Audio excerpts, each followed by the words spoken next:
کیا کبھی آپ نے خود سے یہ سوال کیا ہے کہ اتنا شور کیوں ہے دل کے اندر؟ ہنستے ہوئے بھی آنکھیں نم کیوں ہو جاتی ہیں؟ ہر چیز ہوتے ہوئے بھی دل خالی کیوں لگتا ہے؟ اگر آپ یہ ویڈیو دیکھ رہے ہیں تو یقین مانیں یہ کوئی اتفاق نہیں، یہ اللہ کی طرف سے ایک آخری نرم سی صدا ہو سکتی ہے کہ لوٹ آؤ، میں اب بھی تمہارا انتظار کر رہا ہوں۔ ہم سب کہیں نہ کہیں تھک چکے ہیں، گناہوں سے، مایوسی سے، لوگوں سے امید لگا لگا کر ٹوٹ جانے سے۔ ہم نے سہارے ڈھونڈے انسانوں میں، رشتوں میں، پیسوں میں، مگر سکون کہیں نہیں ملا۔ کیوں؟ کیونکہ سکون صرف ایک جگہ ہے اور وہ ہے اللہ کے پاس۔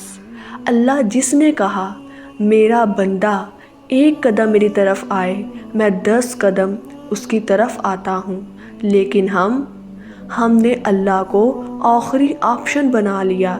جب سب دروازے بند ہو جائیں تب دعا، جب سب چھوڑ جائیں تب سجدہ۔ کیا ہم نے کبھی سوچا کہ جس رب نے ہمیں ماں کے پیٹ میں رزق دیا وہ ہمیں آج بھوکا چھوڑ دے گا؟ ہم گناہ کرتے ہیں، پھر سوچتے ہیں اللہ مجھے معاف نہیں کرے گا۔ یہ شیطان کا سب سے خطرناک وار ہے، وہ تمہیں گناہ سے نہیں توبہ سے دور رکھتا ہے۔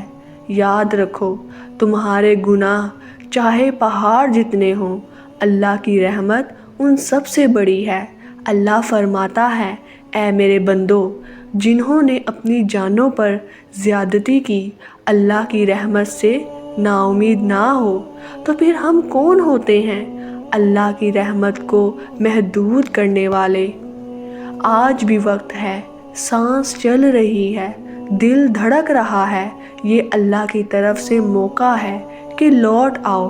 وہ رب تمہیں تانے نہیں دے گا، وہ تمہیں شرمندہ نہیں کرے گا، وہ صرف یہ کہے گا آ گئے، میں کب سے تمہارا انتظار کر رہا تھا۔ ایک سجدہ جو آنسوؤں سے بھیگ جائے زندگی بدل دیتا ہے، ایک یا اللہ جو دل سے نکلے تقدیر ہلا دیتا ہے۔ اگر آج دل بہت بوجھل ہے، اگر راتوں کی نیند اڑ چکی ہے، اگر آنسو بغیر وجہ کے آ جاتے ہیں، تو سمجھ لو اللہ تمہیں بلا رہا ہے۔ لوٹ آؤ اپنے رب کی طرف، وہی تمہارا اصل سہارا ہے۔ نماز سے جڑ جاؤ، دعا کو عادت بنا لو، اللہ کو سب کچھ بتا دو، کیونکہ جو اللہ کے ساتھ جڑ جاتا ہے وہ کبھی اکیلا نہیں رہتا۔